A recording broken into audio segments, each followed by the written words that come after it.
moment on this conference that I went for in Nairobi, when the South African Minister of Transport stood up in the gathering where there are political parties from all over the world, and he said to me, he said, I want to applaud Liberia because your election was so tight, hotly contested, and President Bouaga only defeated President Weah less than 30,000 votes. And yet, President Weah conceded. He said, you people should continue that democracy. I was proud. I'm going to say anyway, therefore, President, we have to concede and keep our democracy on the path it is. It's something, of course, I'm proud of, and I'm happy he did that. I will praise him any day for that, because not many Africans can do that. Look, let's stop all these political noise. When people do something good, praise them. He could have stayed in power like other people. Yes, he could have done that. When President Bouaga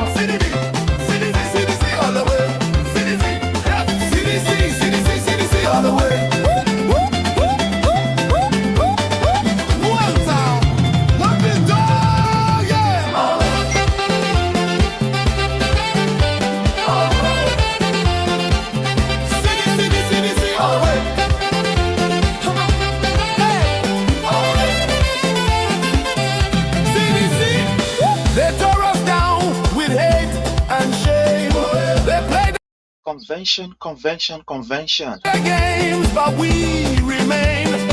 They thought they won, but they don't know. The CDC USA National Convention is to be held in June of this year. You can't break what's in our soul. We're not Seditions, wherever you find yourself, in the walls of home. Get ready. We live in the hearts of our people all. As His Excellency President Dr. George Manneh Weah, CDC, former of the Republic of Liberia, will definitely raise the occasion. Save the date. Save we are the date. supreme, the mighty CDC. Save the date, fellow seditions. CDC. We are shipped. Supporter of His Excellency President Dr. George Manneh Weah agenda for a better Liberia. You done your worst. The CDC USA, this is our time. time will set us free. Laugh if you want, but wait. A memorable event comes on June from the 24th to the 28th. That's the CDC USA National Convention. You can't afford to miss it, man. The seditions will be coming from all over the world. And they will assemble here in the USA for such a memorable event. So get ready. Are you in Australia? Are you in Europe? Are you in the Netherlands? Sweden? Finland? Honduras? Caracas? Are you in Great Britain? Are you in Germany? Are you in Russia? Wherever you are as a sedition, get ready and start preparing. Because the USA is going to be hosting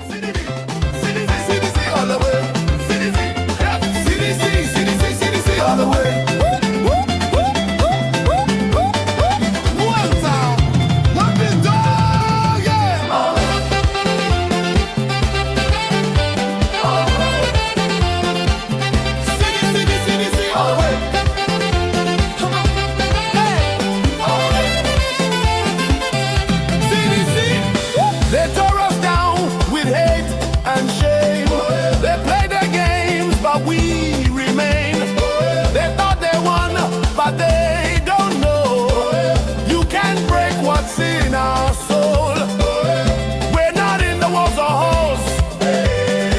We live in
So, fellow Liberians, home and abroad, it's a privilege again for us to be on here.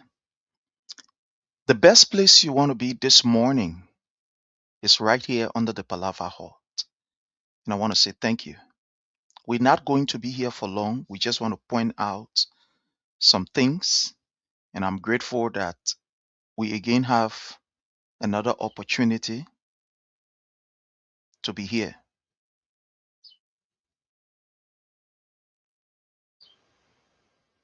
Thank you so very kindly for your presence. If you look behind me, you are going to see a save the date flyer. Let me put myself here. The CDC USA will be having her national convention. And this national convention will be taking place from June the 24th to the 28th. We are going to be having 4 days with the political leader, with our founder, with His Excellency President Dr. George Weah. You know, let me just tell you how unique this particular event is going to be here in the US.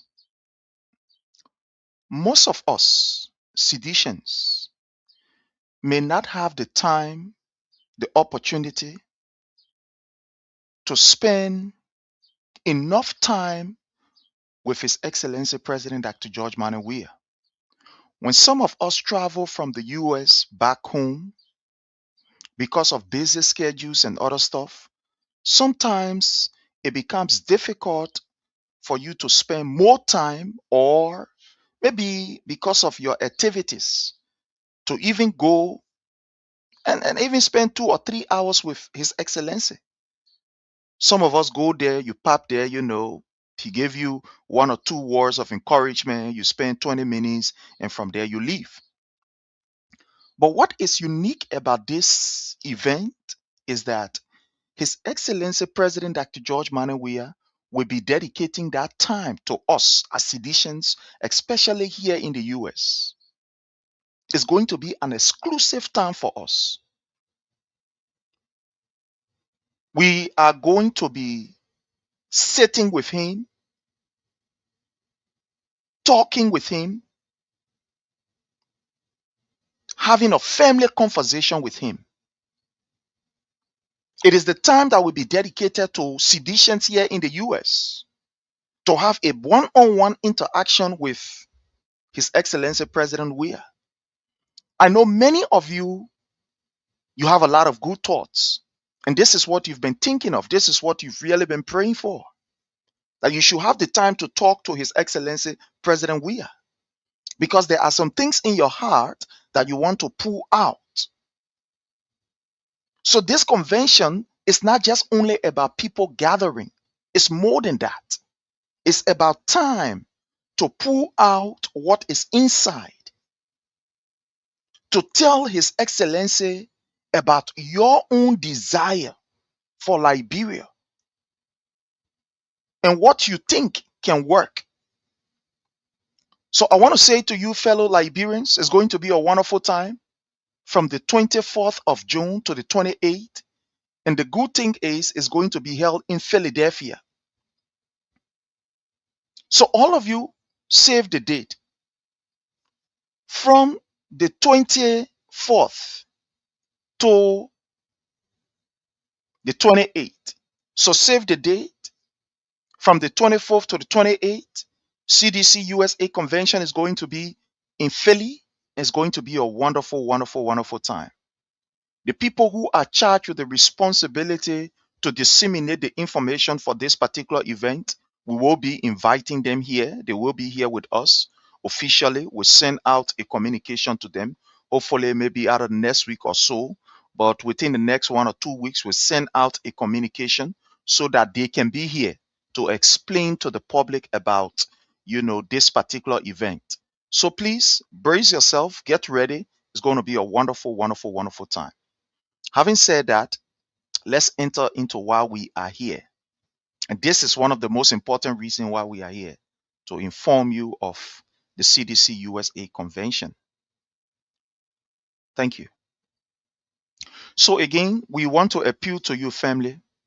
Please hit for us the share button, share with friends, share with family members, share in the various groups, whether be in your WhatsApp group or your whatever group.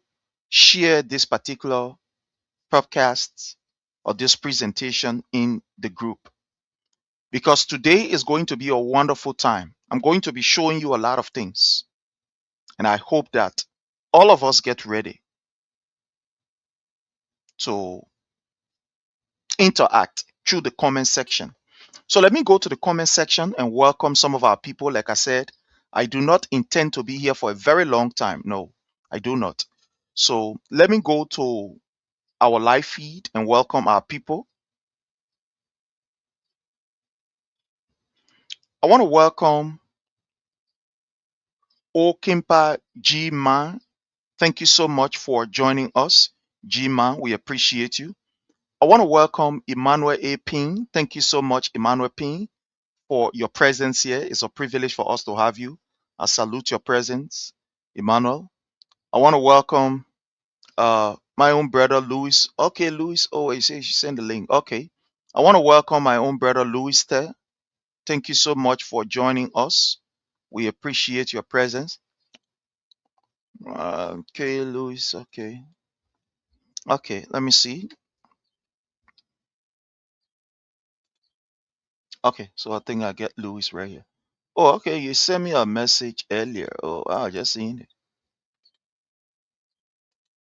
Oh, okay. All right. So let me send the link to Louis. Louis, I'm sending you the link.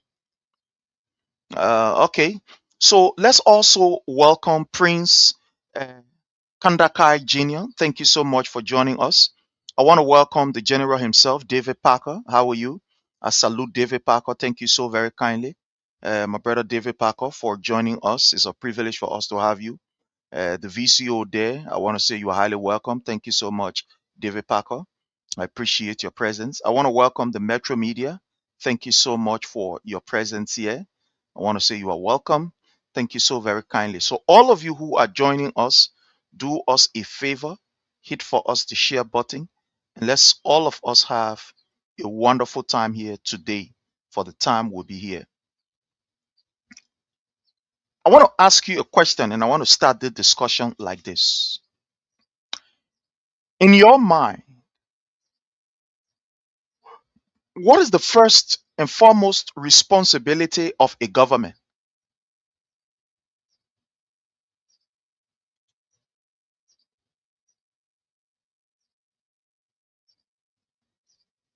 I repeat, what you think is the first and foremost responsibility of a government?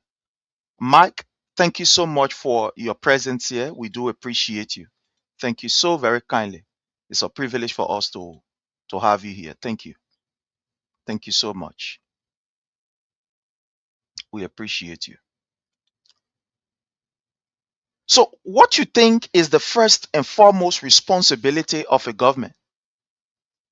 And I'm going to tell you, you don't have to bother to kind of like, hit your head to answer.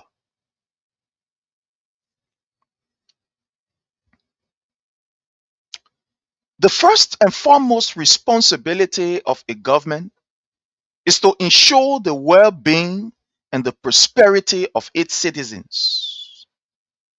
That is the first and foremost responsibility of any government. I repeat, the first and foremost responsibility of any government, whether it is a government in the east, in the south, in the west, or in wherever part, the first and foremost responsibility of any and every government is to ensure the well being and the prosperity of its citizens. That is it.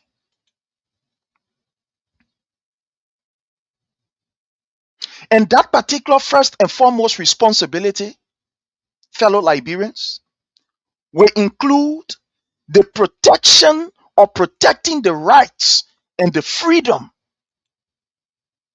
of individuals, protecting the rights, the freedom of individual or its citizen. Somebody will say maintaining law and order to ensure public safety, provide essential services. For example, healthcare, education, etc., etc. Promoting economic stability. Huh? To promote economic stability, fellow Liberians. Somebody will say that is the responsibility of a government. And to ensure that the national security is paramount, to safeguard our people against threat, whether extended,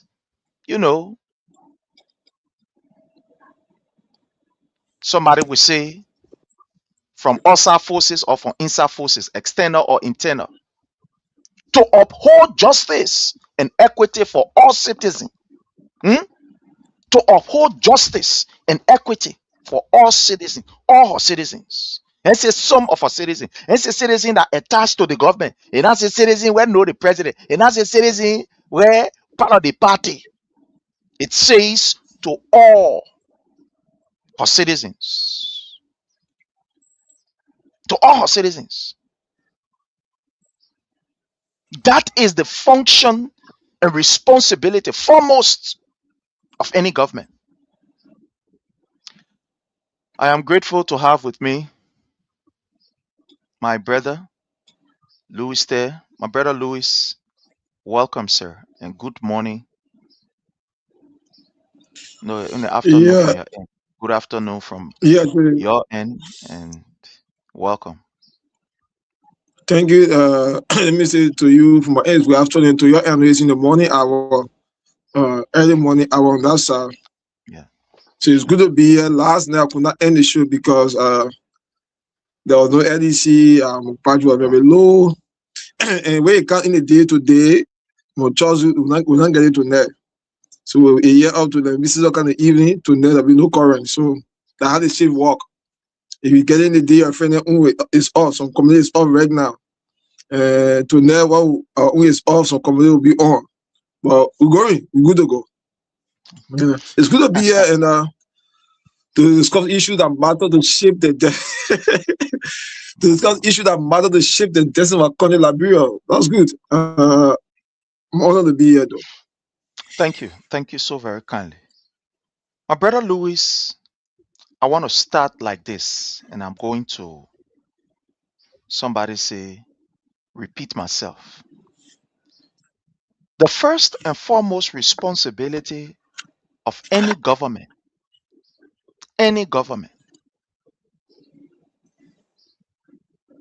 is for the protection, the safety, and the well being of its citizens. That is the first and foremost responsibility. Now, in that particular, the safety and the well being of its citizen, one will look at protecting the people's right. In other words, the people's freedom, freedom of speech, freedom of association, freedom of assembly, etc., etc. One will say that included in that particular foremost responsibility is to ensure that you maintain law and order for public safety. That's the reason why you equip the police. You train the police so that they will be seen as protector of laws, protector of the people all over the world. The first people you encounter are the police. They serve as that face, first face of protection. When you are lost, the first place you want to look for is the police station. When you are in problem, the first place you want to go to is the police station. When you need direction, the first place to go is the police station. When you feel threatened, the first place to run is the police station, or you think you will run is the police station. Some of the function and responsibility of the government is to ensure that these people are well trained to maintain law and order and the safety of our people, to provide essential services such as healthcare, education, better infrastructure, etc., for our people. To identify with our people in terms of crisis and in terms of needs. When there are disaster, government comes in. And before I turn it over to you, I want to show our people a video, a post. Let me go there and show it to them, because today we'll be displaying so many evidence for them to see. So many evidence will be displayed for them to see. And this will be the first evidence that I will put out here before turning over to our brother with a question. Let me put it out right here. Okay, remove this and put this right here. My people, I want you to look at this. This particular video that you're seeing here, this, how you call it, article that you are seeing here. Liberia, Minister Magay, Mayor Koji present US 100.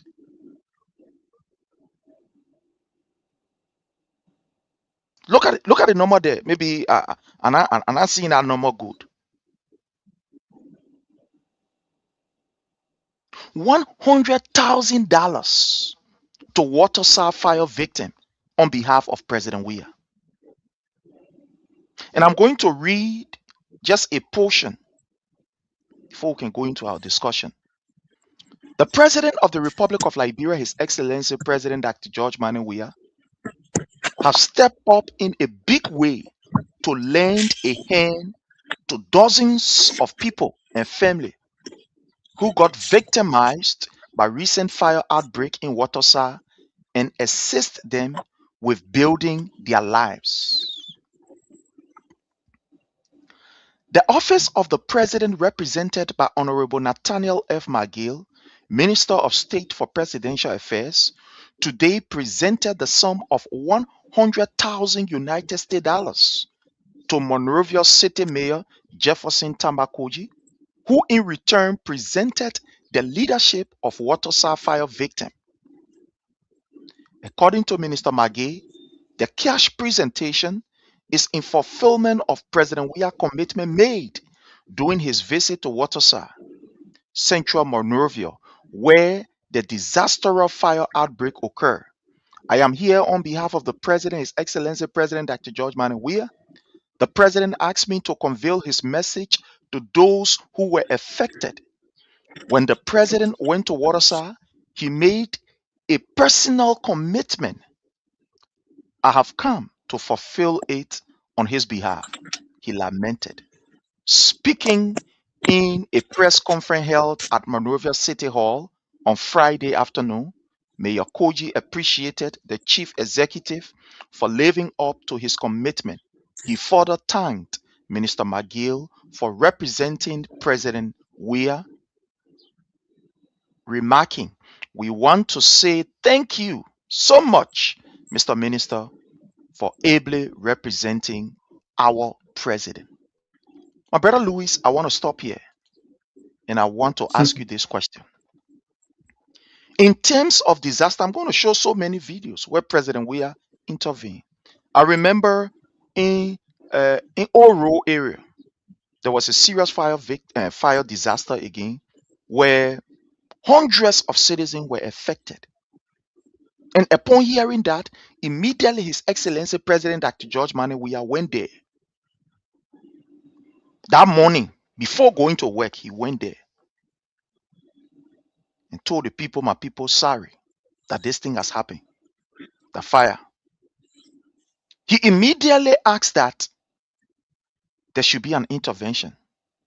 Since their house got burned, what he did, was to relocate them and immediately build a place on the highway, RIA highway, to relocate them while he gave them extra support to be able to build back that particular facility that got burned.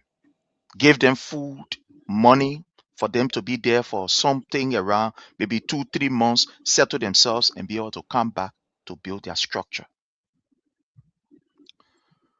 Today, my brother, we are seeing the reverse of what is happening. My brother Louis.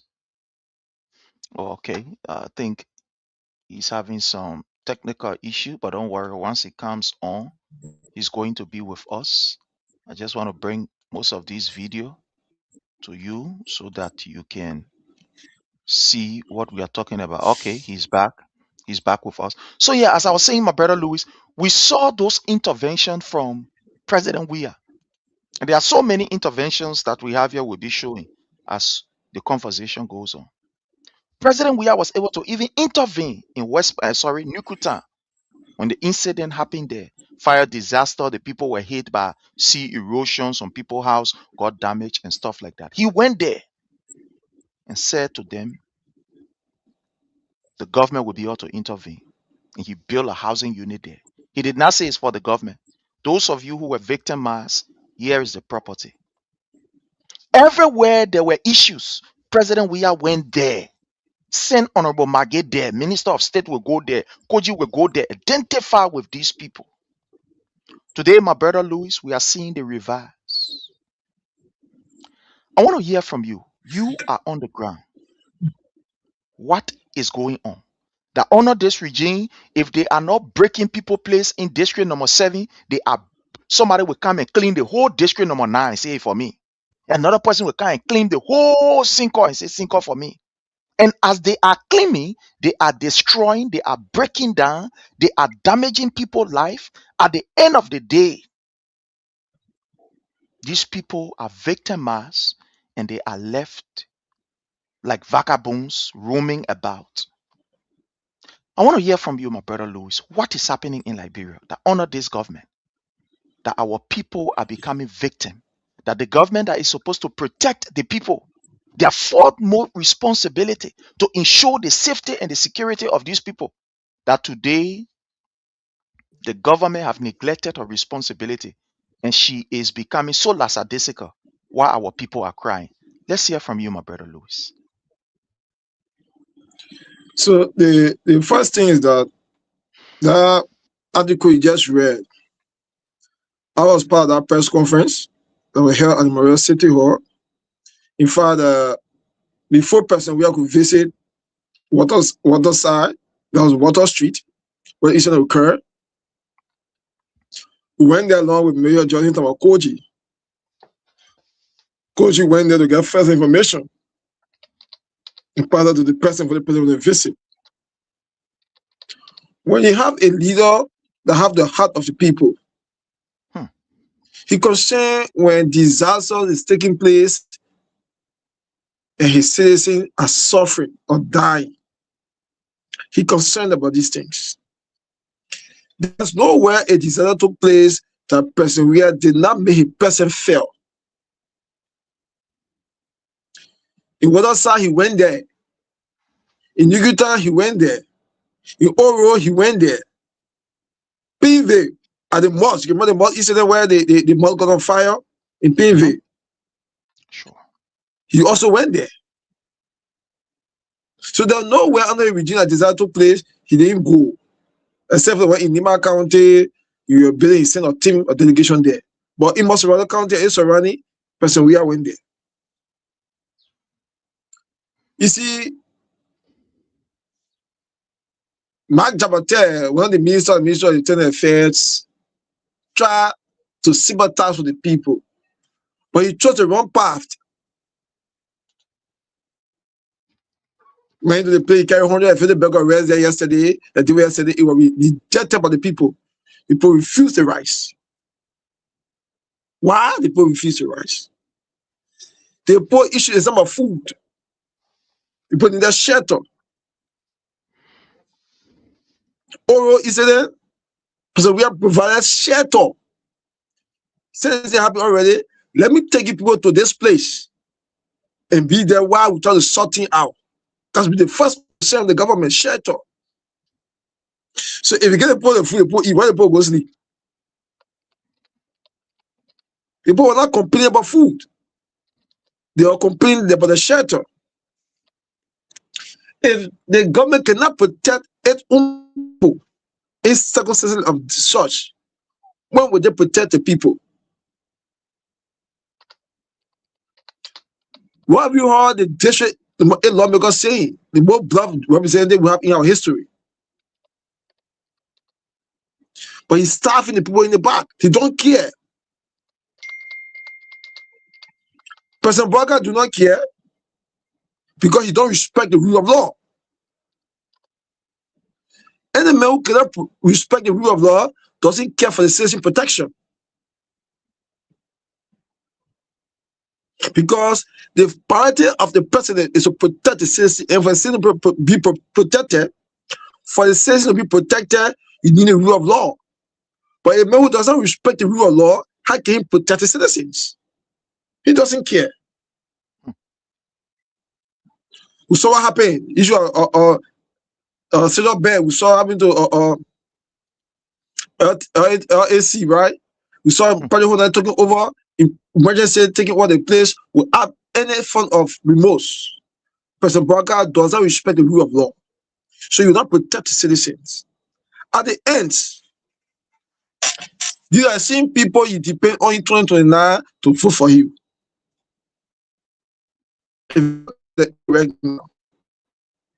Yesterday, somewhere in a PRC community, and not even occurring there. The same issue of busing process over the couple of years. Somehow last year, you saw what happened to Bridge, but Southern Creek Bridge to car factory. Yes, somebody came to America say for that place straight to from that place straight to New Joy for them. They were still decided to that place that morning. So if the government cannot do something to intervene, so what happened to Cali Junction? Do you not know that Cali Junction case been on? And for the way I keep stepping on it now for enough to the people when he never happened to it. What happens? I remember on one occasion, the former Mayor Koji, Josephine David led a group of people, a group of media team. I was also part of media team that went to that community. Went to that community, to Cali Junction area. He served the people to know what happening, what was the issue. But the government don't have responsible people that will go further and sit with the people to know what's happening. How can we solve this problem?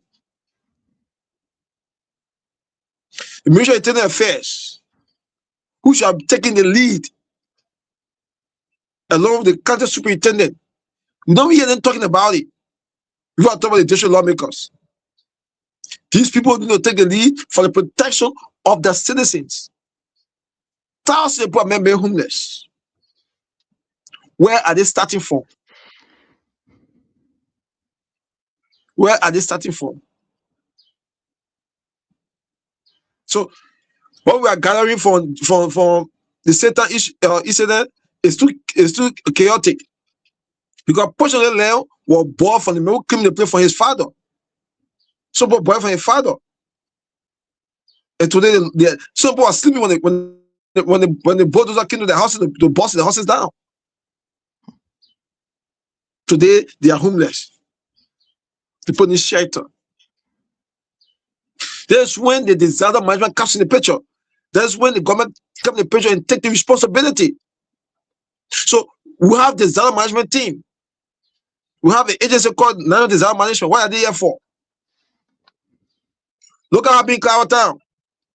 You say okay in Cloud Town, but we didn't go there, but he built houses for these people. Today, they'll go to where they had the invisible park. Those people around that place, because of the development, they're going to be affected. He built houses around there and put into it because we don't have space for the invisible park. since the issue occurred, the government has not taken a positive step to counter the situation. People are homeless. People sleeping on the street. Some who manage to sleep with a friend goes to the friend and sleep.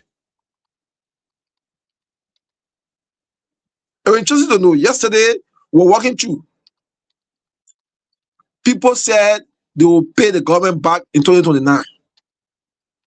We'll pay government by 2029, we'll pay Princeton by 2029. But sometimes this thing is not strange to us. Because we told these people in 2023 that this government, this President Walker, was not suitable enough to lead Liberian people as president. Some said to us, we are novice, we don't know what we're talking. If I have believe in George, we are government. I said to somebody, we don't believe in anything. Pretty King Liberia, you know, we start to talk. We don't believe in anything from the government. But we're telling people what was about to happen. We're telling people the right thing to do. Because So, these things, Brother Louis, I doesn't. just want to hold you. I just want to hold you there for a few minutes to show to our people, our audience, what we are talking about.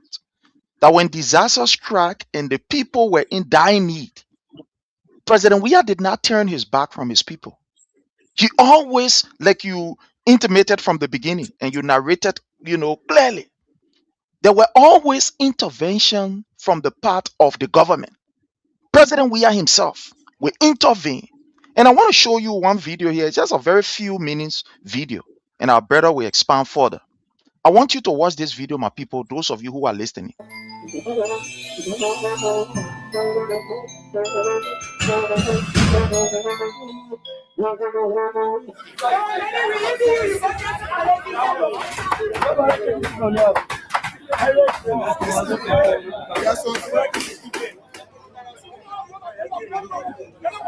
I'm very pleased to announce to the public that our president, His Excellency George Manneh Weah, has fulfilled his promise.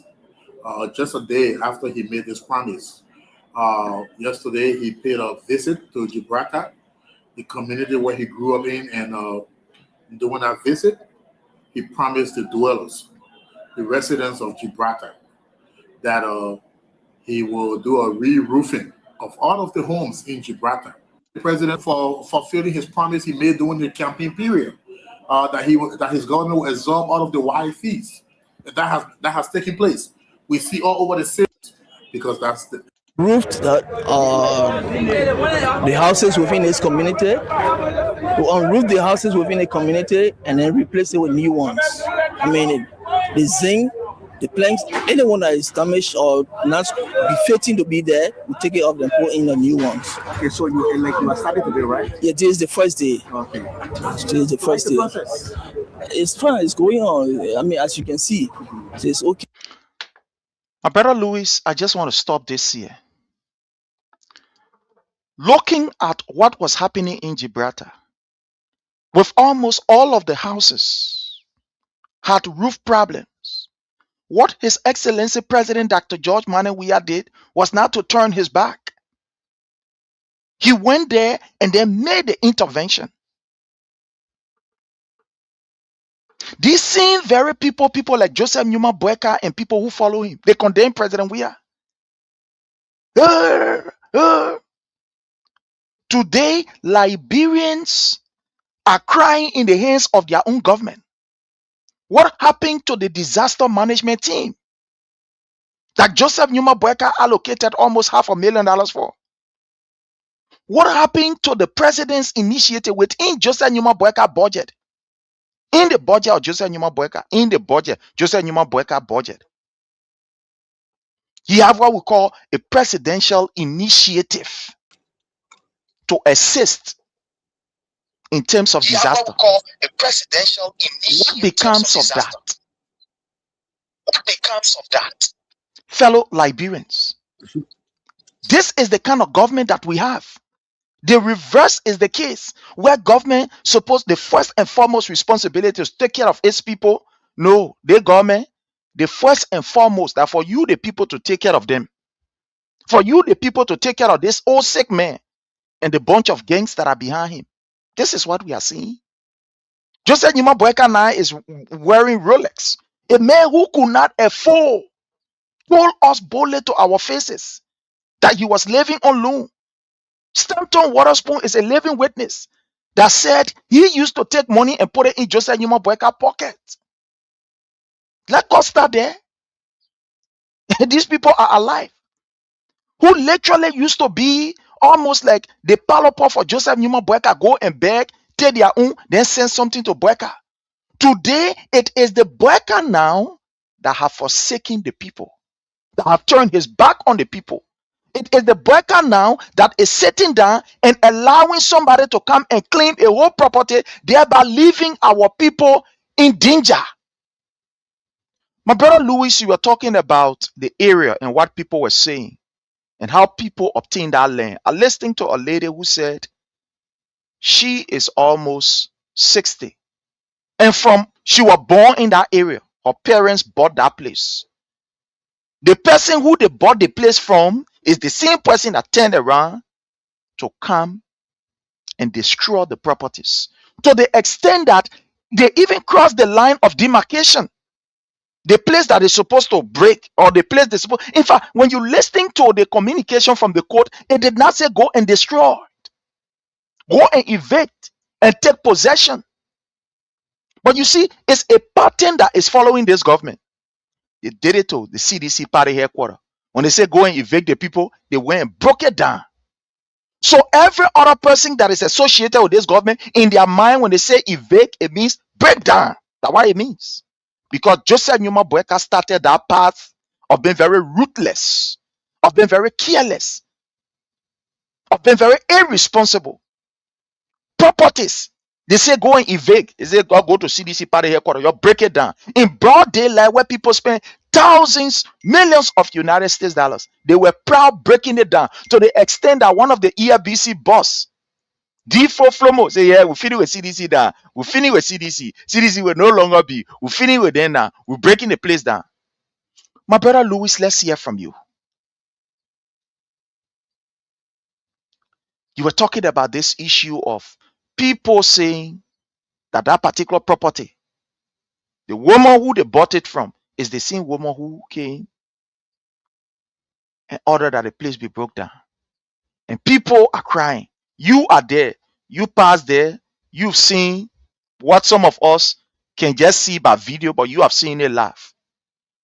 Do you think this is a responsible move from this government that claim to be very responsible and a rescue government?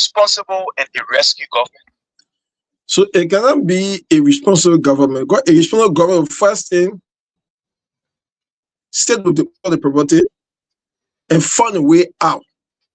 Because in that one house we're talking about, in that two, we're talking to more than 1,000 people have been homeless. So the first thing that responsible government will do is settle you, the owner, and have a conversation. Like you said, the lady bought that place for that man's father. Today, the son came entire property that no one bought for him, blah, blah, blah. So the first thing is tell the people how it comes with the people to find a way out.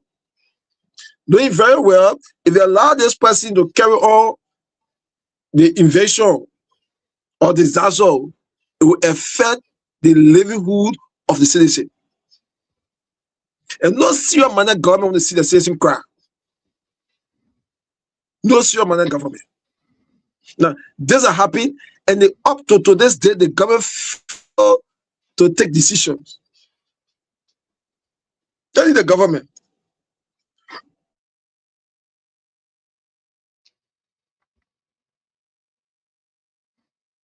Okay, so fellow Liberian, that is Liberia for us, everything. I mean, everything is just going some kind of way. So again, bear with us while our brother, will be off and on. This is some things that is just unavoidable, especially when you are in Liberia. It's so frustrating. But again, it is what it is. So no responsible government will sit there and see her people being treated in this way and manner and feel complacent and comfortable and not even utter a word. Nobody.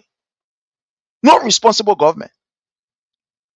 Now you can see the definition in these people mind of rescue, and you can see the definition of propos. When President Weah told us that his government was a propos government, it was demonstrated. We saw it vividly. We saw it. We witnessed it. Look at the incident in Nukutan, the fire victim in Nukutan. You saw what happened. A propos government, a government for the people, by the people, of the people. A government that was able to intervene in the lives of the people. That when there are disasters, say, no, we'll not leave our people. We can't allow our people to be left along the way. We will intervene. We saw President Weah building housing units around places that people never thought they were going to see anything called cement block. We saw President Weah making serious interventions in those areas. Today, the people who lied to you and said they've come to rescue you, where are they? When citizens are in pain and they are crying, where are the so-called rescuers? Where are the so-called experienced people?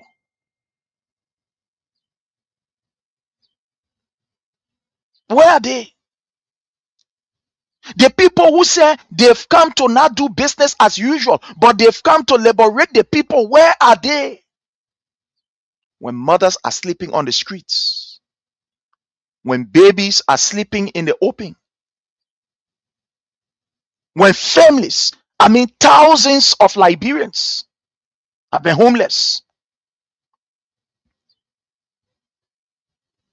Look, from all indication, this government does not care about you. No, they don't care. Look, Joseph Numa Boyka used the right word rescue for himself.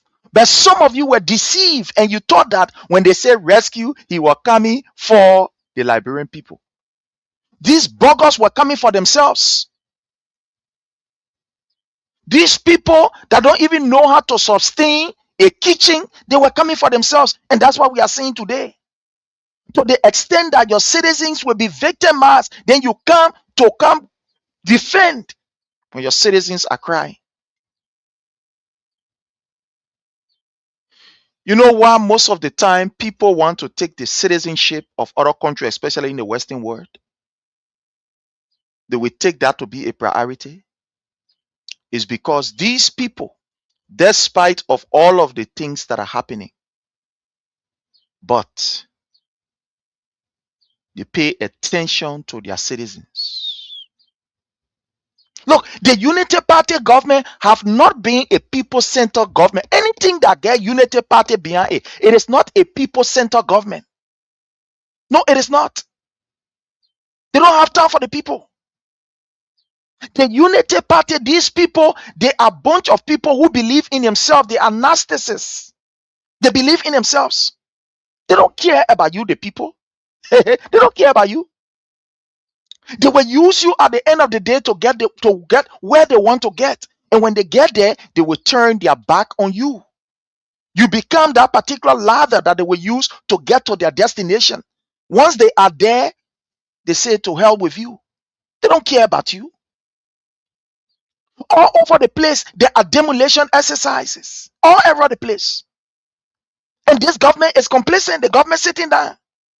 Some people, it is their entire life. Imagine somebody who have been in that area from 1 year old to 60 years old.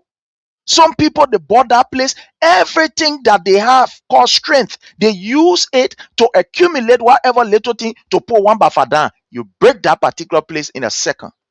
How will that person hustle again under this particular government that is useless, that is a criminal government, that is only there to enrich themselves? Can you imagine? The difference between these people and President Weah, is that President Weah or the CDC is a people-centered political institution. Get this clear. Some of you don't know. Let's tell you this. The CDC is a people-centered institution. It's a people-centered party. The people are our priority, or are the priority when it comes to CDC. So we can bend backward in order for the people to be protected. His Excellency President Dr. George Manneh Weah will make sacrifices for the well-being of his people, because he is a people-centered person. But you have this old man that don't even care about animal. Animal, you don't care about them. You think we care about you, the human being? Look at this man's life. Who has he impacted? All of the time that this man worked in government, according to him himself, most experience. Who are those that can put their hands up and say, yes, this man was able to help us internationally acquire this, acquire that?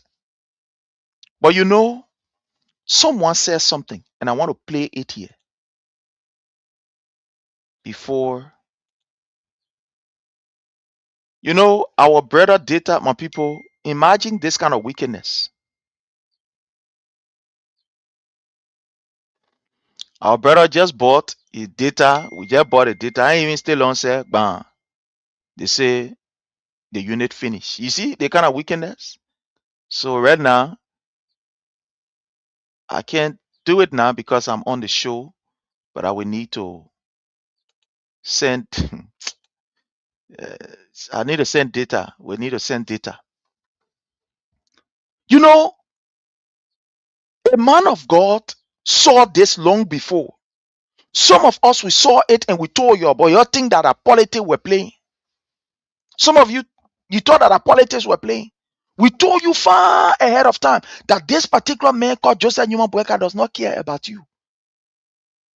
No, his agenda is about himself. The man have come to rescue himself. And the few crooks that are around him, he care for you, the Liberian people. But some of you felt that it was joke. Even a man of God prophesied and said to you, you'll be careful with him, man. He said you were not listening. Let a video right here. The people of Liberia, if you allow the opposition to win, you will suffer. The Liberians will suffer.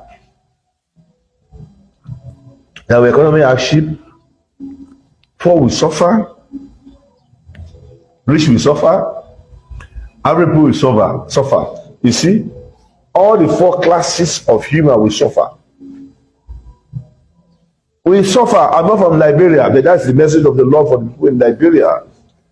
If you put that opposition of Bukenya or Bukan to be your president, oh, Liberia will sink. Calamity will befall Liberia. Yeah. You don't expect joy again. The name Liberia will crash. This person has nothing to offer you. Spiritual Liberia will die. The best man for this job is George Weah. Vote him and he will do better than ever. He will do better than his first term. And there will be total development in Liberia. That is me for you. That's what the Lord said. Go and check all my prophecies.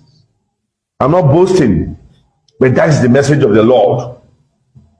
The best person to vote for that will make Liberia better is George Weah. You hear it for yourself. No, you are hearing it for yourself. Because sometimes when we say these things, you think that joke we're joking. You put your lives in the hands of a classified BM and you expect miracle. Even Christ himself, with all of the power that he had, according to the Bible, when Satan came, he said, but oh man, you're strong. Baku, you strong. Baku, John down. with all of his majesty and his fullness.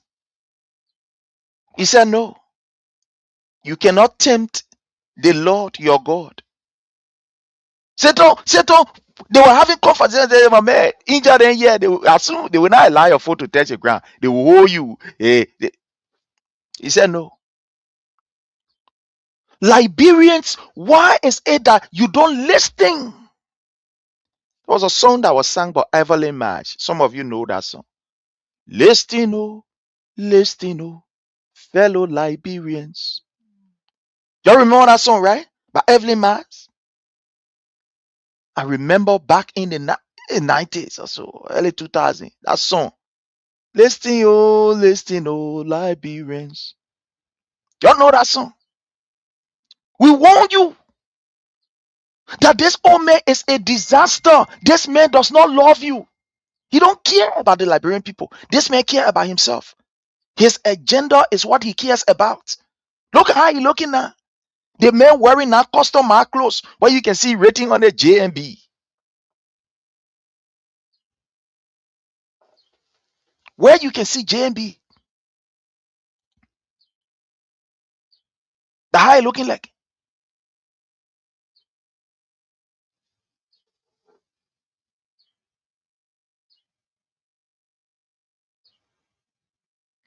Where we have reached, fellow Liberians, you put yourself in a mess.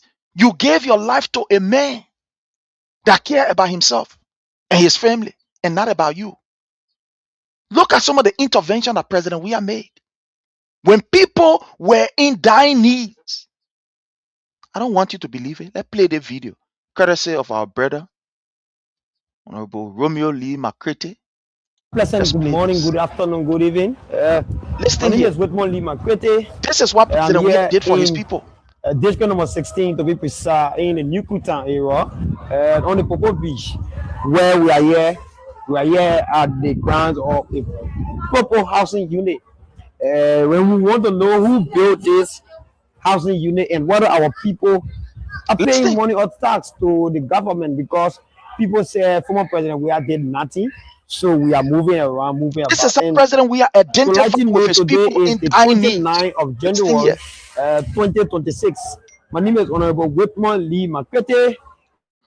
I'm here with O'Malley Morris and our mothers, our sisters, and our daughter. She is here, and she will give us a little overview about this place. So let me say welcome, Mama. Thank you. You can come closer, Mr. Cameraman. Your name? My name is Judy Abati. Can you be a little bit audible for us? Okay, my name is Judy Abati. Judy Abati. For how long you been here? I've lived here over 15 years now. Okay, over 15 years. So, you know who built this place? Yes. Who? The estate was actually built by our former president, George Manuel Weah. Okay. So, since President Weah built this, you were paying money, or you have paid money before? The houses after the fire disaster, when the president came to build the place, they gave the place back to the land owners. Okay. Yeah. That the plan wanted for you. Ain't you in there? No, ain't you in there? You know, fellow Liberians, we have to do something here, right? Our brother have some information that he have here, and I think imagine we just sent, he just got a data, and the guy was brave enough to take the data from your phone. That the kind of criminal thing that is going on. But let's see if we can just make some quick intervention while you listening to this. Let's make some intervention here. So the houses are owned by the land owners, and they are the one giving it out for rent or stay inside. Okay, so the people who are having the houses on the spots. The people who had the land. Okay, the particular land. Yeah. So when the place got on fire, President Weah came and built a housing unit here, and give it back to them free. Yes. So they decided to rent it to get little thing for themselves. Yeah. Okay. Yeah. So what would you like to say to President Weah? I would like to say, President, we are even in your absence as not being a president, we still remember you because of what you did for us. Before we used to live in a place that didn't look like, yeah, like places like this. Okay. That didn't look the place that human beings could stay. All right. It was so devastating for us. We live in Zinwan houses, so bad off. But we want to say thank you to him, and we'll continue to say thank you to him because the more we see this project, these houses, we remember that someone who was once our president saw our needs and changed our level of life, our stage of living, our living condition. So I want to say thank you to him again. For President, we will be contesting 2029. So will you be on the forefront to campaign for a re-election? I've always supported Jovia. Okay, thank you very much. This is Popo Beach. This is Yukuchan. Today is the 29th of January 2026. And I'm here showcasing President We Are Project and Omari Morris. Now, let's move this. You are seeing it for yourself. I don't want you to believe what I am just saying. But here are the videos. When disaster struck, His Excellency President Dr. George Manawia did not turn his back on his people. He was there. You would think that an elderly man in Joseph Numa Boyka would be more compassionate, would be more sympathetic, would be more of a humanitarian because he has passed through that place according to him. But look at now, Boyka. Honor his regime. People coming claiming the whole Liberia. One day we'll wake up in the morning, somebody will come and say, Moreover for me. Moreover is for me. Because it's starting now. The whole of Satan. Somebody can say the whole of Satan for me. And government cannot intervene. And government can, let's even agree for the sake of the argument, right? Let's forget about all the technicality and what have you. Let's leave all that. But let's even agree that the place is for the individual. For God in heaven's sake, you will come to people 4 o'clock in the morning and break down their homes. Then government can intervene. Who told you that the government is not aware of the consequences of what the action was going to cause on the lives of the people? Who told you? Who told you the government know? The government is fully aware. Joseph Numa Boyka is fully aware. I saw a post from one clown, Emmanuel Gonkwe. He said he the hair economic freedom fighter. He said in his post, the men were break the play down. A president, we are friend. The time President we are were there, he now break the play down. President we are go now, he can't break the play down. I laugh. I say you see stupidity. You know, let me see if I don't know, but I don't know if I can see the post here. I will definitely let me see. Let me see if I can. I come in, my people. Let me. You know, some of these things are good. I will show it to you, so you can see the stupidity in these people. So you can see it for yourself. Let me see. Maybe I will get it here.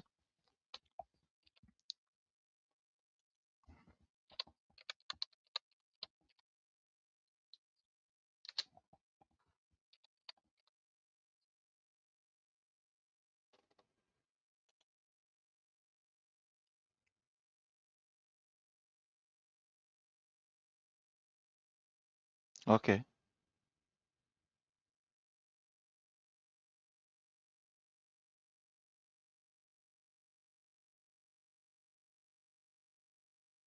Okay. So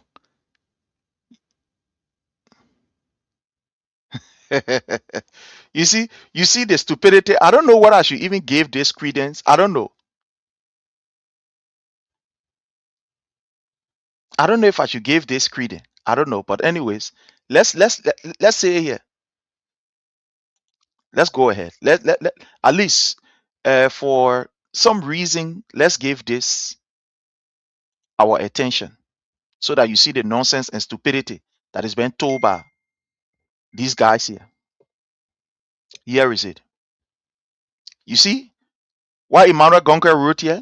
He said, Irek Nangbe is a business partner to former President George Weah, as I am told. The case that got our people homeless in Satan started during the Weah administration. That Gonkwe. According to him, this is Gonkwe. That's what he wrote.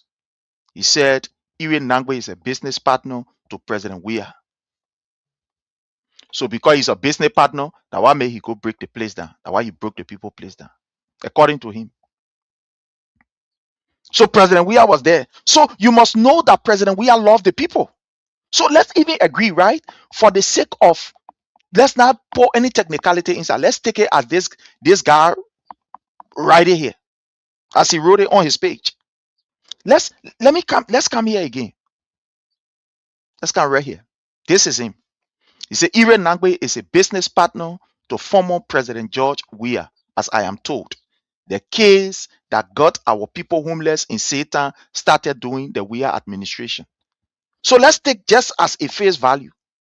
But if this guy is a business partner to President Weah, according to what Gonkwe and the people then were, gather information for him, told him, then you must know that President Weah is a man who will not compromise friendship to sacrifice the people's interest. Let's just take it as it is. Let's use our critical mind, inductive and deductive reasoning.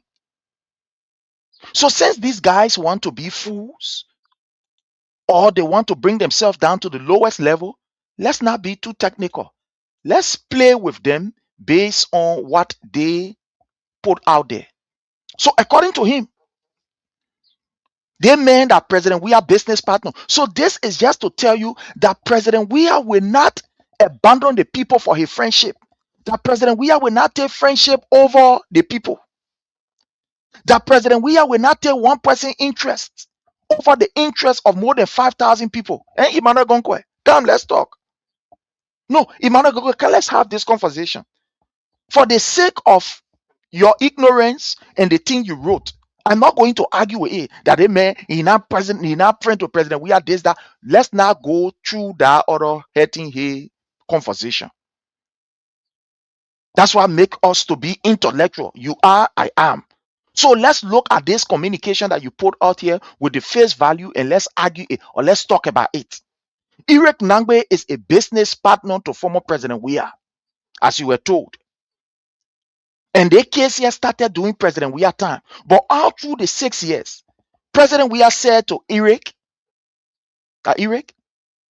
I will not compromise the people's interests for our friendship. I will not allow your proximity to me to make you to harm the more than 5,000 people. The lives of the 5,000 people is more important than the friendship that I'm having with you. Emmanuel Gonkwe, this is the meaning of it. According to you, say the case started under President Weah. So President Weah decided that, look, if you have anything, use the quote. Don't use my influence. Don't use my name to go and take over the people's property or to go and break people's homes down. Emmanuel Gonkwe, I will try to call him to see if he can serve as a guest. Let me see if I can call him. Let me see. I'm coming.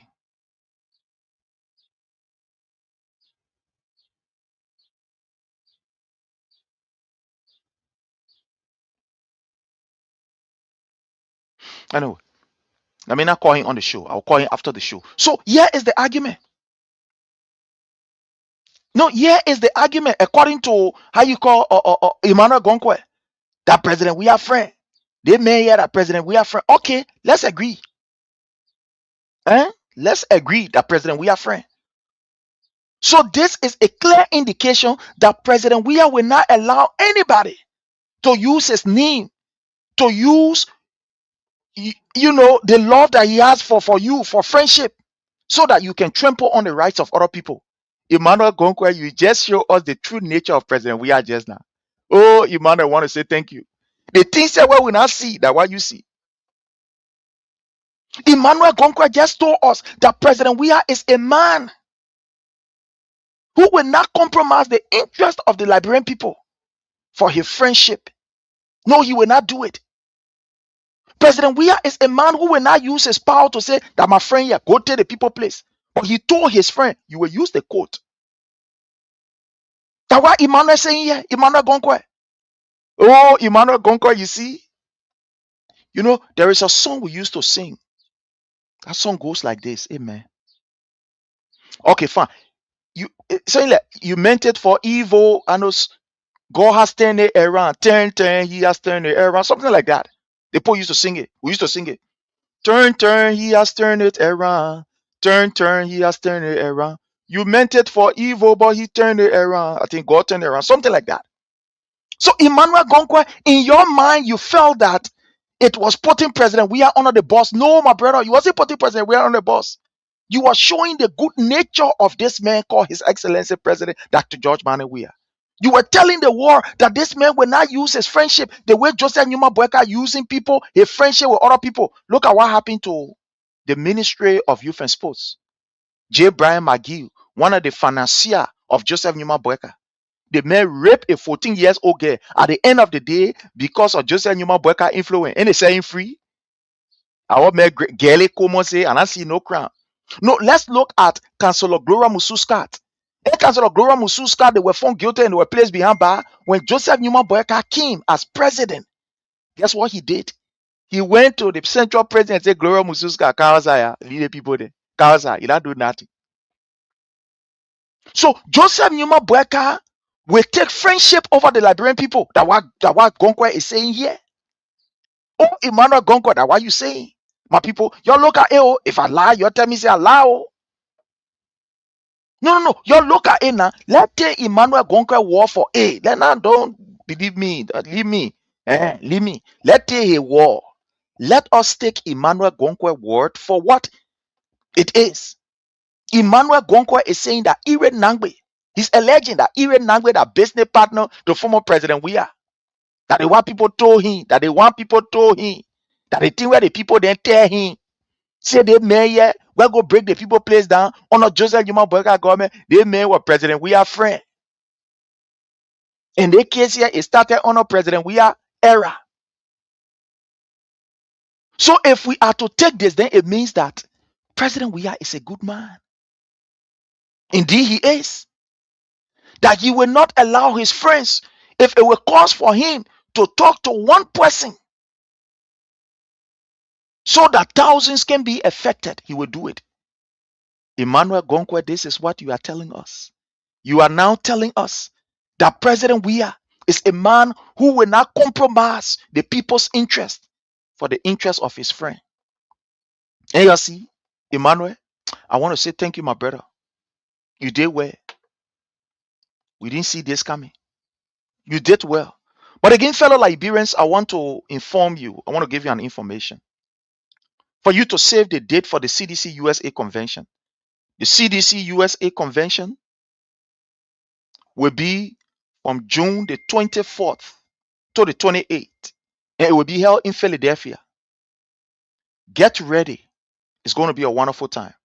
His Excellency President Dr. George Manneh Weah will be part of that convention. It's going to be a wonderful convention. Will be part of that particular event. So we are asking each and every one of you as citizens the world over to prepare yourself, because this occasion will be a memorable one. Like I said, I will try to bring on some of the convention chair, and one or two people. Hopefully by next week or so, I will meet with them, we'll discuss, and then I will bring them on so that they can discuss about this issue of the convention. It's in June. I know some people say, oh, June stay far. No, June not far. We got to make earlier preparation because that convention will be inside proper. Those of you who coming from other states, you got to prepare yourself proper, because those of us that are on the East Coast, you take time, we follow that place. We follow the place right away. Because just imagine DMV, the chapter that we control, the way they're planning to storm that particular convention. You take that, some of you not get space. I'm telling you. The way those of us on the East Coast, we are planning to storm that place. Seditions in Washington, D.C., sedition in Maryland, sedition in Virginia. We are sharing in Maryland. We are sharing in D.C. We are sharing in Pennsylvania.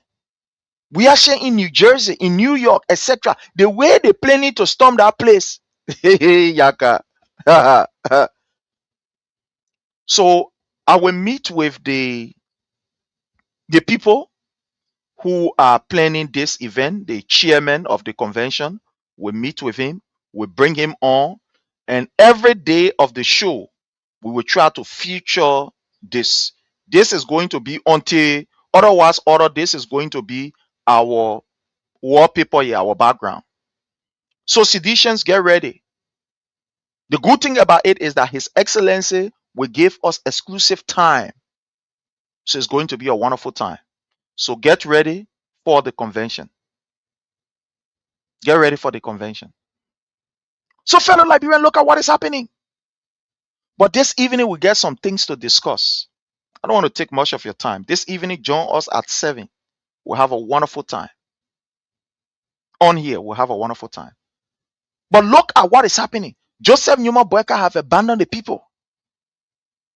Joseph Newman Boyka went to 72nd. I will play you what he said to the people. Let me bring you the video.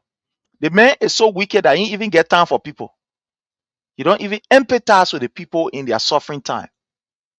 No, he ain't get time. Listen to Joseph Newman Boyka, not to me. Let's play this. Those barracks in Listen to Joseph Newman Boyka. Particularly the 72nd barracks.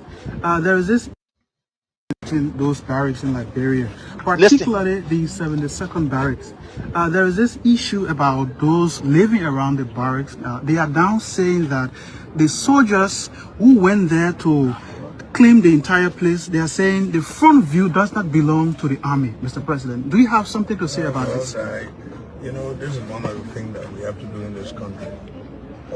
That's why I said to minister to agencies, when you have an agency, make sure, apart from running an office, you know your asset, so the army people know the demarcation, they know what land belongs to them. If they don't, there's a way to determine that, but we'll make sure that the army is not violating anybody's right. Are you going to reconsider the appeal? They are appealing to the government now to reconsider them, but because reconsider who? You see, there's to tell you that this old man is wicked. To reconsider who? So you see, the people, you are nothing. Fellow Liberians, you see how Joseph Newman Boyka talk disrespectfully to Liberians? The journalist is asking the people saying you must reconsider. Joseph Newman Boyka said, reconsider who? Ain't the old man giving you a cheek? We told you all from the beginning. No, I will carry this video back. Probably there's the video that we talk on. This evening we'll talk more. But listen to Joseph Newman Boyka. He said to reconsider who? Duke laughing. Duke, you laughing? They prepare when they say get away with a hand. I the one year. To reconsider who? Well, you know, it's a kind of sarcastic way of responding to people, right? It almost like, take for an example, most of the time, you know, children can do it. Your man calling, who calling me? Who is that? When somebody use that word, it's a kind of, you know, like the person is of less importance to you. No, I will carry the video back and I want you to listen. Reconsider who? Listen to Joseph Newman Boyka. He just did that joke with joking. When we tell you, say, the old man is a dirty way, old man, we lying. You listen to him. The way he will answer the particularly the 72nd barracks. Listen. There is this issue about those living around the barracks. They are now saying that the soldiers who went there to claim the entire place, they are saying the front view does not belong to the army, Mr. President. Do you have something to say about this? So he is aware that the journalists were talking about the people who are affected, right? So it is not that he is not aware. So he is aware the journalists were saying that the people who are living around or in front of the 72nd barracks, that their home have been demolished. The journalists were saying that, Mr. President, these people are saying that we must reconsider. The government must be able to come to their aid. But listening to the reply of Papi. You know, this is one of the things that we have to do in this country. That's why I said to minister to agencies, when you have an agency, make sure, apart from running an office, you know your asset, so the army people know the demarcation, they know what land belongs to them. If they don't, there's a way to determine that, but we make sure that the army is not violating anybody's right. Are you going to reconsider the appeal? They are appealing to the government now to reconsider them, but because to reconsider who? To reconsider who? Yeah, my people, we are our own. Yeah, the journalists asking Joseph Newman Boyka, Mr. Boyka, the people are saying that you must be able to, give them time, give them space, and reconsider them. He said, reconsider who? Yeah, we are laughing about this, but this is serious. This is very serious. People that have been living in their location for more than 40, 50 years. Listen to Boyka. This is interesting. The way to determine that, but we make sure that the army is reconsider not who? violating anybody's right. Are you going to reconsider the appeal? They are appealing to the government now to reconsider them, but because to reconsider who? The occupants. The occupants. The army is entitled to decent livelihood at their place. God is not making new land. Yeah, you see how the man wicked? He said the army people that their place. God is not making new land. My people. And they would listen. The army. Okay. And the army is going there to take it back.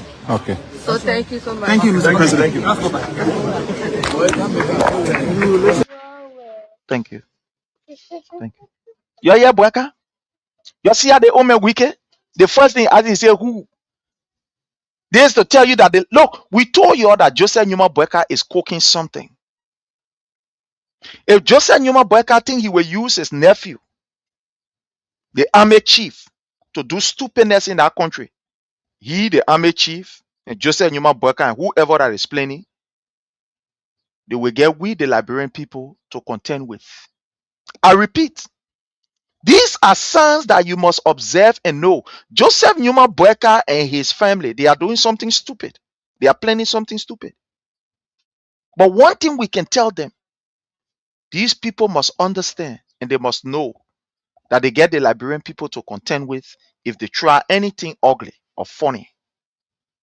They get us to contend with. Look at how Boyka is speaking so condescending on the citizens. Who? No, you listening to it. In other words, who they feel they are. Who are the people? They ain't got no value. Amen, for God in heaven's sake. You hear Boyka? The president who is supposed to be, consoling in his message. Who his message supposed to at least bring some level of hope to the people. Even if the people are dying. So, well, this issue is a very delicate issue. We do not intend to infringe on the rights of the army, neither do we intend to infringe on the rights of our people. But again, we will find a way out so that every side can be satisfied in this matter. Finish. In time like this, the people depend on the president to comfort and console them. When disaster strike, the people expect a word of comfort from the president. But look at what your president is saying. Look at what your president is saying. Definitely, Honorable Christopher Tobazi, Joseph Newman Boyka is out of touch with the people. He is not in connection with the people. He is not a people-centered president. He do not care about these people. No, he don't care about them. Boyka care about himself. He cares about himself and the people who are around him. He is out of touch. Why would a president speak like this? People are crying. Thousands of people are victimized by this action. He cannot even give a word of comfort, but rather talk to them in a condescending manner. Let's listen to this again. You will see how this man is wicked. This man is diabolic and barbaric. Listen to him. Can't talk about God now facing new land again. God now facing new land, but some of these people, they bought it with their hard-earned money. You see how this man is cheeky? You see how this man does not care about you, fellow Liberians? We fall down inside.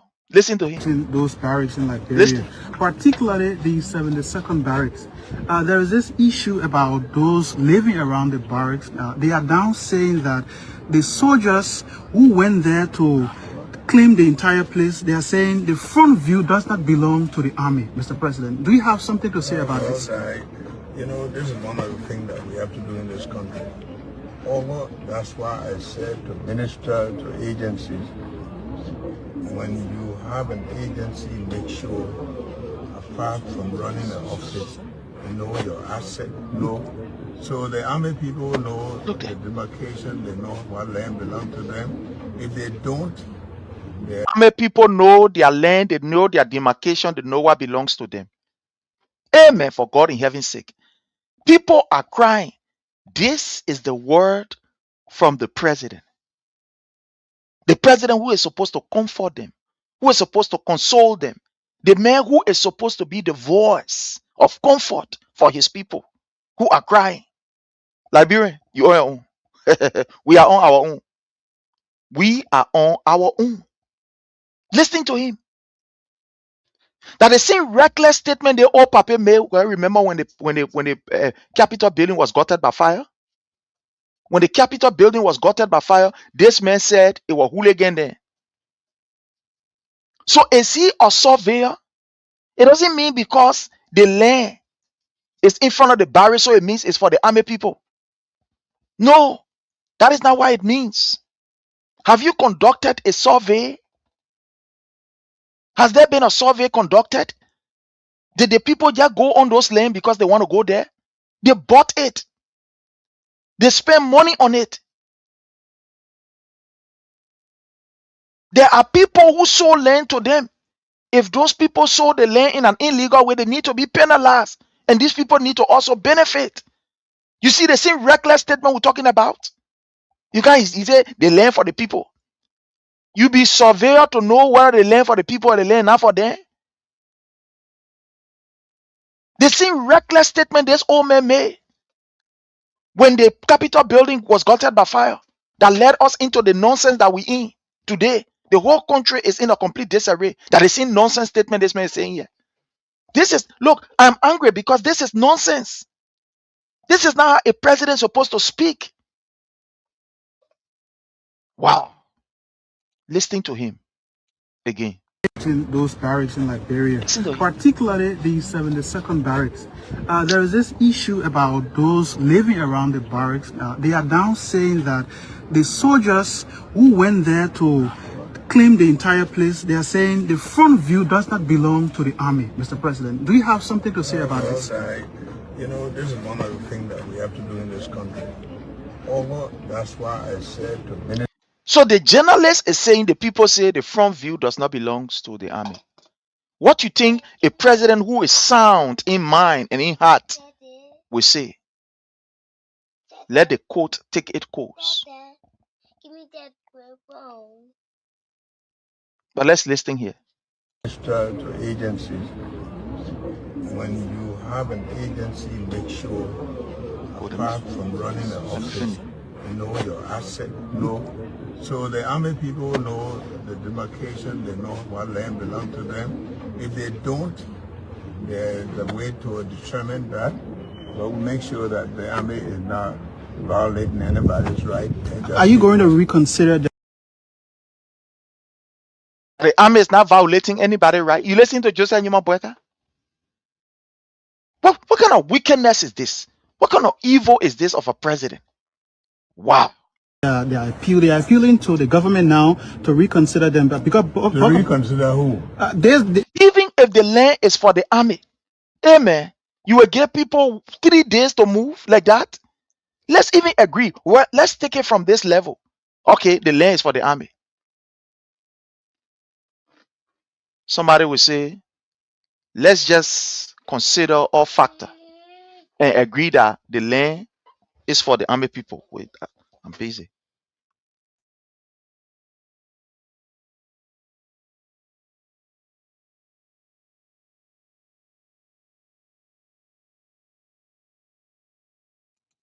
So let's even agree that the land is for the army people.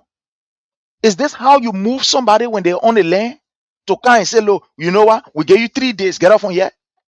After this person have been there for almost 40, 50 years. Eh? Somebody have been on the land for almost about 40 to 50 years. You can't give them 3 days and say, move from here. And the people are appealing to their president, to the government. The man who is the president can speak on the matter. Look at the nonsense he's talking. No, we talk, some of you say, don't tolerate it. It's just that you boycott, you feel you too old. Let it be your grandpa and be your home and taking care of your grandchildren. He's my president. He's the president of the republic. If he speak in a reckless manner, it is up to me to be able to correct him. Is this not reckless talking? Listen to him. Make sure, apart from running the office, you know your asset, so the army people know the demarcation, they know what land belongs to them. If they don't, there's a way to determine that. But we make sure that the army is not violating anybody's right. Are you going to reconsider the appeal? They are appealing to the government now to reconsider them, because to reconsider who? The occupants. The army is entitled to decent livelihood that they have placed. God is not making new land. That place is for the army. Okay. And the army is going there to take it. You see, so this man have already concluded that the land is for the army people. You see, look, this level of dishonesty and stupidity that people talk with. See, we're talking stupidness with confidence. You see that?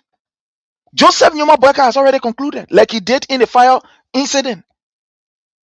You remember the arson case at the Capitol building? This was the same man who went there and said that people caused the fire there. That the lawmaker and the CDC lawmaker and they want cause the fire. Today, they cannot even prove their case. Today, they can't prove the case. This is the same reckless statement that the president is making here. It means because the place in front of army barracks, so it means it's for the army? No. It doesn't mean that it's for the army. It is only the court that can decide. Who told you that the army can go to court? Who told you that the army cannot be sued? But again, you have a reckless president. And that's what happened. Whenever you have a reckless president, he make reckless comment and put his people's life at risk, the citizen life at risk. But this particular statement, you know what Joseph Numa Boyka is telling us? The army is supreme. They can do anything they want to do. Anything they want to do. No wonder why you found out that in Liberia, people who are members of the security apparatus, they feel that they are law and gospel unto themselves. They beat people anyhow, they treat people anyhow, and they walk away with impunity. No wonder why you have people like Gele Como behaving the way he's behaving. Now you can see, you see that? Now you can see why Joseph Numa Boyka was able to order the police to go to King John and massacre our people. Today you are seeing it. Because if a president can talk in a kind of reckless manner like this to his own citizens, can even comfort and console them in this time of heartbreak, then you must know that this man is useless. How will you say to your people, the land for the army, when you conducted a survey? You know how many people have claimed land and then later on it has come out that the land is not for them after they went to court? But again, when you get a president who is absent-minded, this is what you get. This is what you get. Joseph Numa Boyka finished deciding the case, my people. Joseph Numa Boyka finished deciding the case. Listen to him. The land for the army people finish. The same way he said that it was CDC lawmaker then that burned the Capitol building, that today they can't even find any record of that. Listen to him. So Don't believe what I'm saying. Listen to him. Not violating anybody's right. Are you going to reconsider the appeal? Who really called Moses here? Who called him here? Who call you? If you feel your heart burning, take cold water and drink it. If you feel you cannot stand the heat here, go. My brother, man. Quitte lava. Yeah, allez. Because here we come to pamper anybody. This place is a place where we speak truth to power. We look at it as it is and we say it as it is. You can't have this kind of reckless statement coming from this man that we elected. Then you say, oh, more keep quiet, more shut up, let go. Listen to him. Listen. To the government now to reconsider them, but because to reconsider who? There's the people they are not even value. The people they are not, important. To reconsider who? Who will reconsider? The thing of Joe Boyka to reconsider who? There's the government now to reconsider them, but because to reconsider who? To reconsider who? Just any more Boyka chicken, the Liberian people who are victimized by this action. To reconsider who? Now to reconsider them, but because to reconsider who? There's it's not I know, because there are two people here we're talking about. We're talking about the victim and the victimizer, and he knows the victim. He knows the victim, but the victims are not important to him. And you're in the water voting for rescue. This is the rescue. This is how the rescue is responding to you. This is the same reckless statement that Joseph Newman Boyka made about those of us in the US. You don't worry, Trump coming for you, mocking us. Look, this man is so wicked to the extent that he can't even hide his wickedness. No, even as president, his wickedness cannot be in hiding. No, he can't. He can't hide it.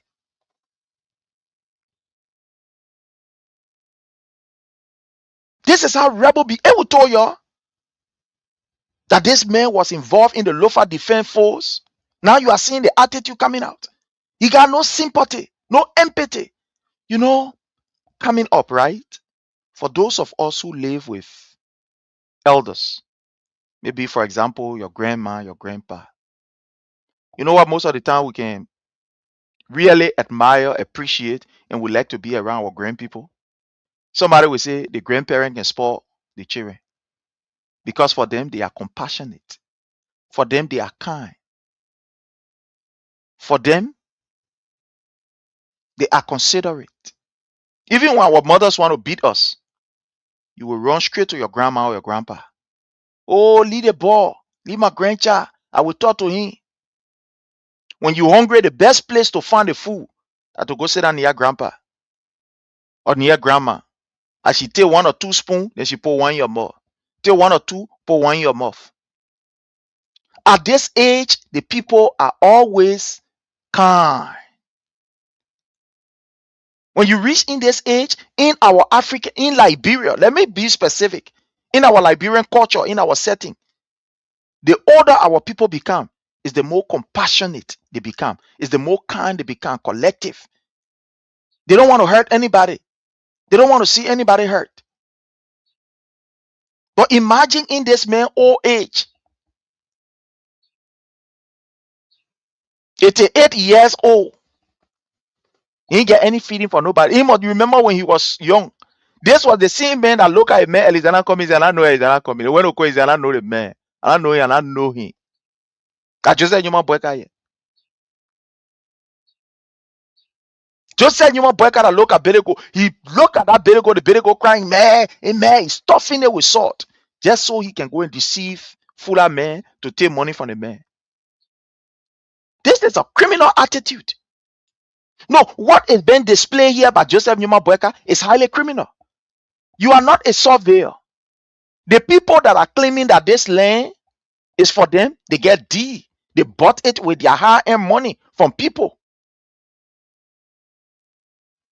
So it is the court that can adjudicate. Stop.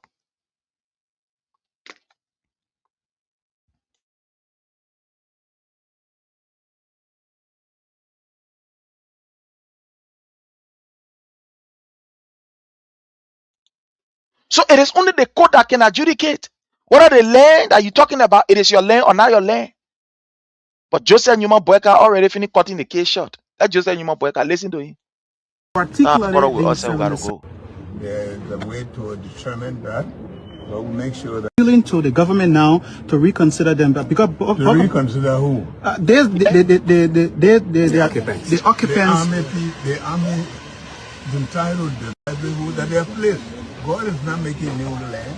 Yeah, That place is for the army. Okay. And the army is place going for there the to army. take it back. Okay. So thank you so much. Thank you, Mr. President. They call it short. You see there? According to Joseph Newman Boyka, the place for the army people. The place for the army people. If you didn't cut in the short, you may finish doing a survey. Joseph Newman Boyka is planning something. He thinks that he can give exclusive power, exclusive right to the army.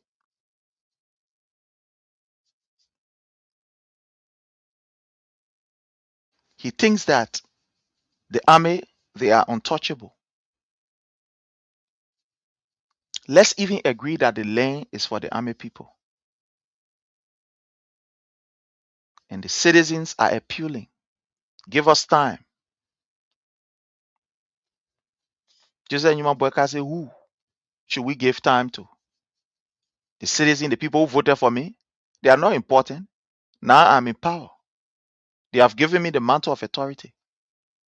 We continue to say this, and this we say, and maybe take one or two calls. Joseph Newman Boyka is an ingrate. He does not care about the suffering of the Liberian people. You would think that government, the first and foremost priority of a government is to ensure the people's safety and well-being. But this is the reverse of this government. This government, the first and foremost responsibility of this government is to ensure that Joseph Newman Boyka is well taken care of and the people who are around him. Gafon said they have reversed the harmonization. There is a communication from Edwin Melvin Snow, but like I said this evening, we'll be on this evening. Late this evening, we'll be on, we'll discuss it. So those of you who want to be part of this evening discussion, you can call us and we'll definitely have you on. We'll bring you as one of our panelist guests, however it is, we bring you on. So let's take this right here. Sorry. Let's take this right here. So those of you that want to make an input, you can give us a call. Again, save the date for CDC USA convention. It's going to be on June from the 24th to the 28th. It's going to be a wonderful time, fellow Liberians. Save the date.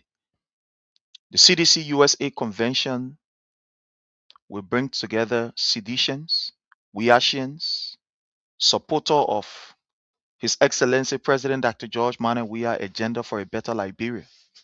Do not miss this event. Mark it down in your calendar from June the 24th to the 28th. And the venue is going to be in Pennsylvania, Philadelphia, Pennsylvania.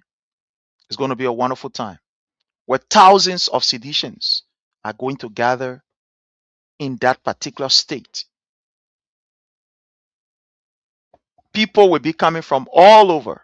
There will be seditions from Canada that will come to attend the occasion, from Australia, just all over, even from Africa. We're going to have them coming over. So save the date and let's get ready for this particular event. Like I said, I will bring on some members of the committee, the planning committee, to discuss about this. But on this note, those of you who want to add to what we've been discussing, the choice is yours. The number is there. 443-991-3356 is that number to call. Call and let's hear from you. Again, call and let's hear from you. The number to call is 443-991-3356. Is that number to call and then put your point through.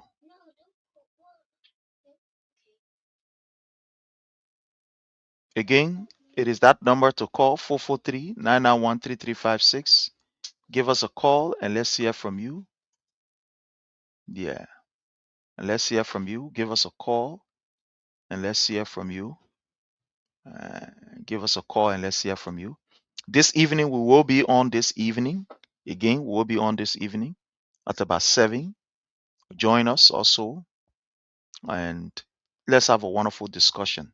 As I said, you can always reach out to us via this number. And to be part of our discussion, to be part of the discussion, reach out to us and we'll definitely give you a space. Next week, I have a lot of activities lined up. I'm going to be having 2 of Liberian's finest daughters in the diaspora, uh, Dr. Mary Scott Wilson and Dr. Elizabeth Gay Kamara.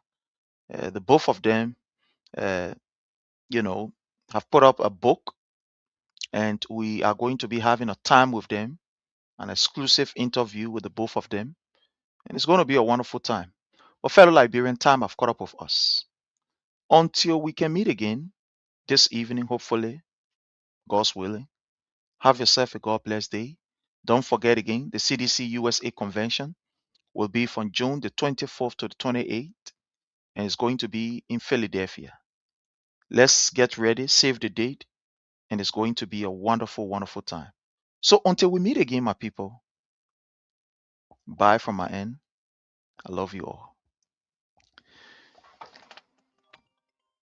Oh, okay, we got a call right here. Okay, let's see. We got a call right here. Hello? Good morning, Chris. How you doing? I am grateful, sir. Your name and where you've joined us from. Let's hear you. My name is Wasinde Junior. I'm calling from 247 Recorded. Okay, sir. Yes, sir. You listening to President Boeka, his message to those who are affected by the demolition exercise and other issue that we discussed. You now have the time, sir. Let's listen to you. Chris, I listened to the president, and I felt so bad.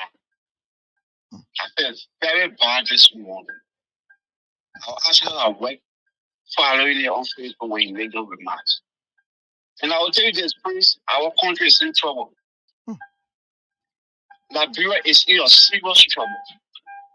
You know, I went across it, last night on Facebook before the election. There was a pastor, I don't know, he's a Ghanaian or Nigerian.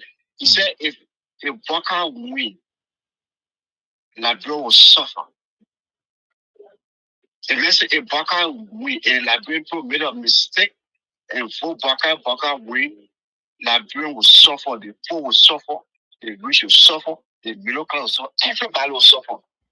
And please, that man prophecy coming to pass. It had came to pass. Let me come to pass. It had came to pass. All we can do for our country now, Prince, is to pray for a certain person of our country to ask the people reconsider who. God is not making new lane. Can you imagine that one cry? That one said she spent 500,000 Prince without any help. You know what it means to work for 500,000 in that country?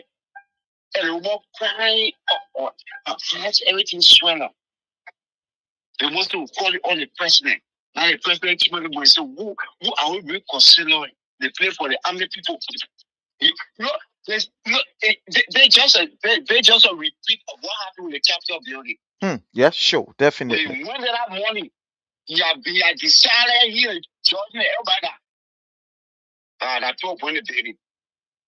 This is a repeat of what he did on that day. So, what are those Liberians that voted against those people voted for him? What are they going to do? Where are they going to sleep? You see, that's what all the demolition are going to come to the cafe is not talking. Yeah, sure, definitely. Demolition. You cancel demolition. The president is not talking because the president is in the know of all these things that are happening. It's the so-called business partners that are doing these things. The so-called supporters that are giving money behind the scene. So please God bless in trouble until 2029. I don't know how our brothers and sisters are going to live in our country. But all I can say to my Liberian brothers and sisters in Liberia around the world, let's pray for our country. It takes 1,000 people to build a country. It takes one foolish man to support it down. Yo. Some of us are invested in our country, please. Some of us are invested in our country. We spend $100,000-300,000 already in our country. We don't want to see anything happen in that country. Hmm. We don't want to see it. But if you continue to provoke a man, please, if you continue to provoke a man, that man will snap one day and you'll be surprised. And that's what the government is doing. They are pushing them like grandpa, they are pushing them to that limit. We just have to pray. Please, all we can do now is to put the country in God's hand and let us pray. There's nothing we can do for the next 4 years. Government, anything happening to Baka right now, or it will be worse. It will be worse. So there's nothing, absolutely nothing we can do right now but to pray for the country. And I ask all citizens, all we are saints, all meaningful Liberians that now vote for that country. Let us pray. Because the United Palestinians, they don't care. But men more items going on, okay, every line that, and the preacher, and the people usually the preacher, nothing against genocide but lies. Some of us priests, we kept quiet, and we'll continue to be quiet, we watch it. It does not mean we don't want to speak. But the right time will come that we will rise up. Like they will rise up around the world. And there will be a mass protest, and that protest will bring back our time. When I say protest, I mean protests are going on in Iran right now. I mean protests are going on in Egypt and other places. Like we need to protest against the government for a change or a step down, or else please I will suffer. Thank you. You watch coming with the money 1.3, watch coming with early this morning. Yeah. When coming with went to Jara to Satan, you saw people sleeping Oscar Prince, you saw people sleeping Old Texas Prince. In the 1990 war, so let's pray for our country, man. I beg you, let's pray for our country. Thank you for giving me the time. Thank you so much. All right. Thank you so very kindly. Thank you. Fellow Liberians, I want to end with this. Those of you who can call, can again give us a call. Let me see. Receive a call here.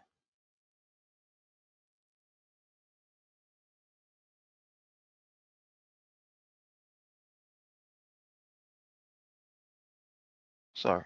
All right. So Lucky Dube says something, and I want to end with what Lucky Dube said. I want to end with his words. In one of the songs that he wrote, and the title of that song is Teach the Word. The title of that song is called Teach the Word. Yeah, that is the title of the song, Teach the Word. In that particular song, Lucky Dube said, the late, Lucky Tamba Dube, I looking like life, this life. So Lucky Tamba Dube said something in that song that he wrote called Teach the Word. And this is what he said in that song. He said,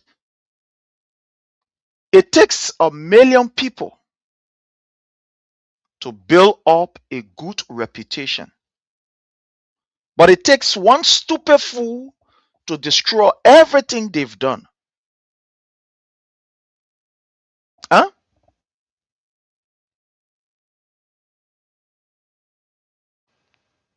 It takes 1 million people to build up a good reputation. It takes a hard-working man to build a home for himself and his family. It takes a determined person to acquire a land and build a house.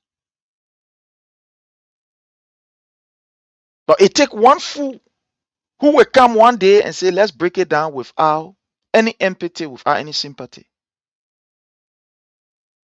This is where we find ourselves. It takes 1 million people. And I will end with Lucky Dube word. I will end with it. That song. He said, fellow Liberians, Lucky Tamba Dube, what he said. He said, it takes 1 million people to build up a good reputation. 1 million people to build up a good reputation, but it takes one stupid fool to destroy everything they've done. The world knows your people as they're the most violent in the world. The world knows your nation as the most oppressive in the world. He said, take it upon yourself to restore your nation dignity. Take it upon yourself to restore your presidency. Take it upon yourself to restore the trust and the confidence that the people have in you.